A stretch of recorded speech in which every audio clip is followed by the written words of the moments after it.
Hi, my name's Alex. I have Parkinson's. I'm going to introduce you to Parkinson's and my story. Parkinson's is about rigidity. It's a chronic neurologically degenerative disease that will affect my motor functions and non-motor functions and take away everything that I take for granted, and most people take for granted, like walking, talking, writing and sex. Haven't quite got to that part yet with me. What it also comes with is uncertainty. A bit like the uncertainty I'm sure you'll feel when I explain to you that 1 in 37 of you here will get Parkinson's within your lifetime. 1 in 20 will be under the age of 40. Frank Knight, the economist, said you couldn't be certain about uncertainty, and he had that bang on the nose. I had a perfect life as far as I was concerned. I had the job, the money, the career, the wife, my health. In fact, on my health front, I was riding 50 miles a day every day. I was running 3 half marathons a week, the odd marathon at the weekend, and then I would do gym. I mean, it was perfect. Then in January 2008, my little finger wiggled. And I thought, hang on a second, I didn't do that. So I procrastinated, like many people do. And after a month, I decided that I would go and see my doctor, who wiggled my arms and said, "You remember that fall you took off your bike in that race?" I said, "Yeah." He said, you might have done some nerve damage. We need to refer you to a specialist. Well, the race he was talking about was a duathlon where I was coming down the side of a hill about 40 miles an hour, and I missed the sign saying bear left. So I bore right, and I hit 3 drainage pipes. God knows how I got over the first 2, but I hit the third, bang, and I flew 20 meters in the air. My bike went off to hide in a bush. I hit the dirt road hard, very hard. I narrowly missed breaking my neck. I separated my shoulder. I broke my entire rib cage, punctured my lungs, and pushed my collarbone through my shoulder joint. It took me 5 months to get past that amount of injury. I thought I could overcome anything. So I was referred to a bunch of specialists, and the last one in the list was a guy at Adam Brooks Hospital in Cambridge. The guy opened his consulting room door, and I stood up and I walked across to his office. He was watching me all the way. When I got in and sat down, he looked at me and he said, "You've got Parkinson's." I said, "You can fuck off." He took that quite well. I, on the other hand, was not taking it well. I'd just been told I got a chronic neurologically degenerative disease with no cure, something I couldn't overcome. I don't remember driving home.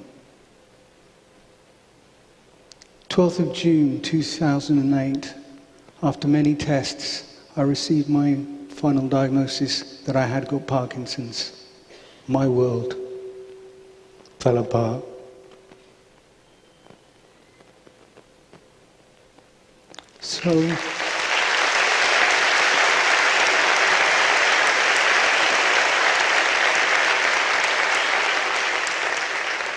So I'm sat there looking at an uncertain future, and I went into a dark place. Life had no meaning, and I was bereft of any kind of fun or happiness whatsoever. And then I came to the conclusion that I could do one of 2 things. That I could let this overwhelm me, or I could get up and evolve with it. So that's what I did. And it led to the creation of a 10 million meter challenge around the planet to raise 1 million for Parkinson's awareness and hope. This included going off to the Sahara Desert for a romp called the Marathon des Sables, which is a 150-mile, 250-kilometer foot race in 60-degree heat. I went out in 2009 and promptly got lost in the Sahara with a heart infection, with 1.5 liters of water and all the dry food in the world. I actually thought I was dead. I got found by a Berber Coming back in 2010, I completed it, reaching 528th position out of over 1,100 competitors. So what do you do when you run a couple of hundred marathons and you've decided to run across the Sahara? You run to Rome. Ran from London to Dover, Bruges, Ghent, Brussels to Paris. Got 100 miles south of Paris, and I've been running for 400 miles with a stress-fractured right tibia. Every right footfall hitting the road was like a piece of wood getting smashed into my shin. My tendons had got crunchy. So my crew said, "You better ride a bike."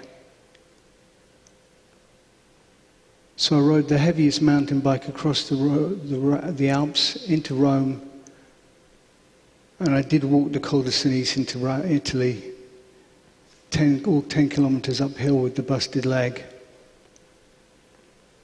to meet this guy. And he came out like a rock star. And I have to say, hell hath no fury like a nun. You get in the way of her and the pontiff, you get knocked for 6. I then decided to set my sights on America, covering a distance of 5,200 miles. This was the vote of my support crew on the morning of the commencement of the endeavor. Stupid does as stupid does. I rode to Mount Whitney, climbed the second highest mountain in America, ran to Badwater 130 miles across Death Valley, rode across the entire United States to New York, ran down Broadway to finish.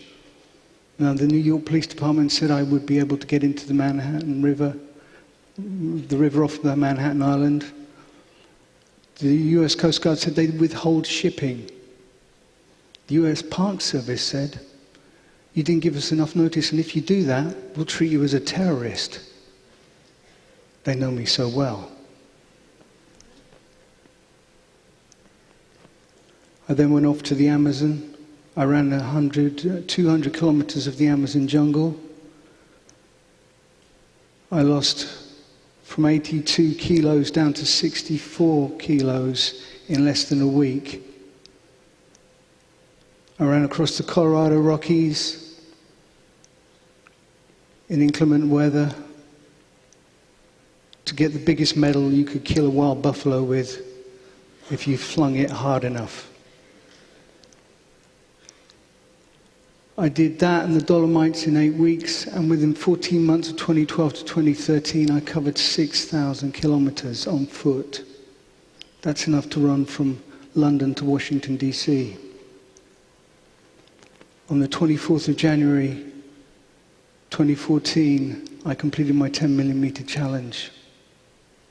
I still yet to raise that million.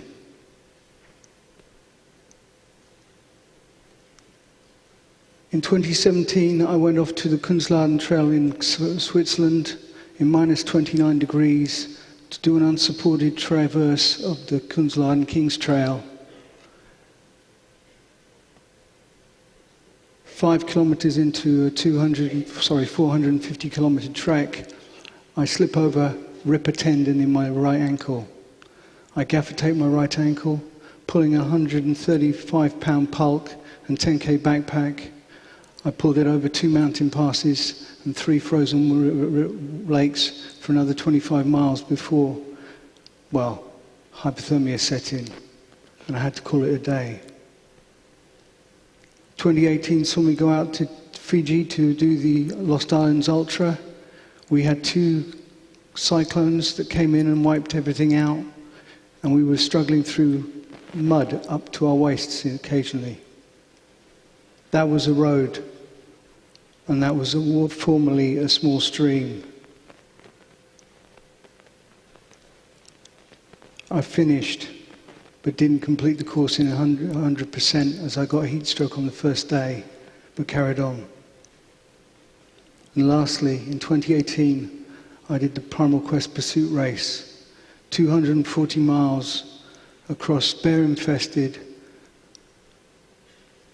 British Columbian wilderness.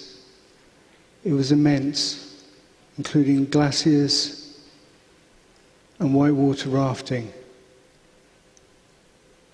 And that's the face of a man who put 20 days training into it, managed to do it in 4 days and 5 hours. And suffering a bulging disc into my spine at the same time made it equally difficult.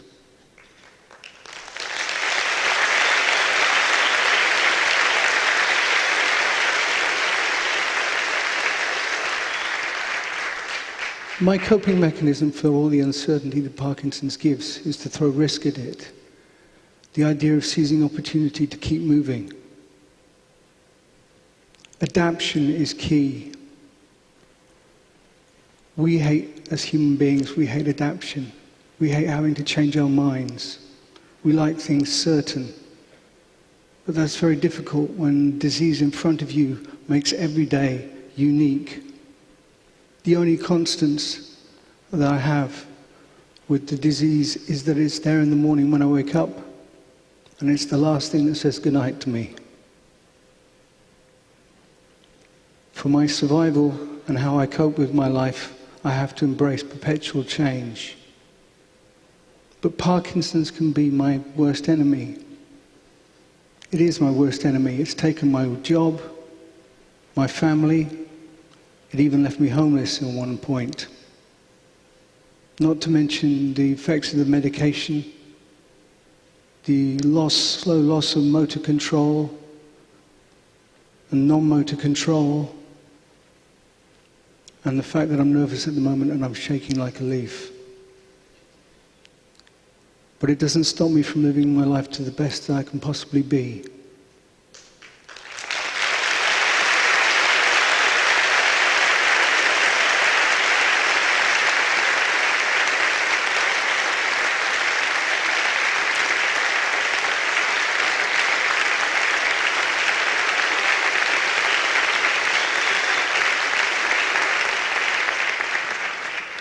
People without Parkinson's will never understand people that do. There's an unknown assumption that they rely on, that we've got to be cotton-wooled. These assumptions can be at least inconvenient and at worst destructive.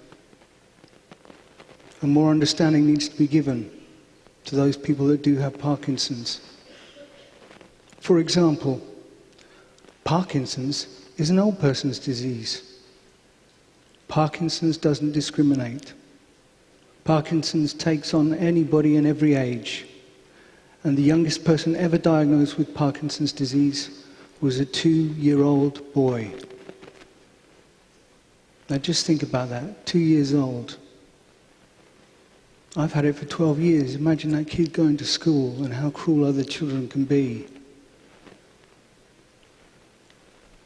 And the same thing happens when you go for a job. Your arm's shaking around like crazy. And I'm putting that on at the moment because it just doesn't shake that much. But you're nervous.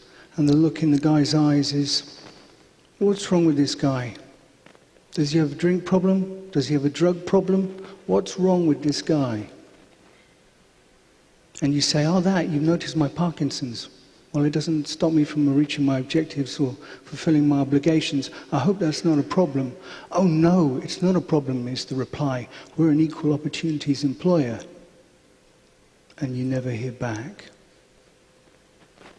So uncertainty provides people with Parkinson's with worries. They worry about their job, long-term earnings, their home, their marriage. But it's not all disappointment. There is hope. There are fantastic organizations, pharmaceuticals, biotechs, charities, putting my money where their mouth is and making tracks into creating new treatments in years, not decades. For example, Parkinson's UK and Parkinson's Foundation in America have created a virtual biotech create speedy new treatments. When you've got Parkinson's, time is not your friend. So can Parkinson's be my friend? Parkinson's and uncertainty can be my friends. They've led to the adventures I've had and the man I am today. I mean, I'm the best cocktail shaker in town.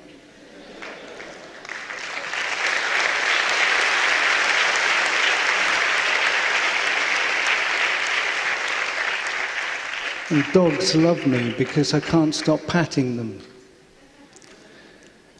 But seriously, Parkinson's has led to me being more creative with my life. Led to me seizing every opportunity in order to move forward, to keep moving, in a way of balancing my world with now not just my adventures, but my personal development, to create a future. Everybody has a different journey with Parkinson's. Speaking to people within the Parkinson's community, we all have uncertainty. That's for certain. The presumptions and assumptions need to change if we're ever going to move forward in society as people with Parkinson's who are able to contribute and benefit from society as well. So maybe we should just stop shying away from uncertainty and use it to create certainty. And hopefully we can make change happen. My name's Alex. Thank you for listening.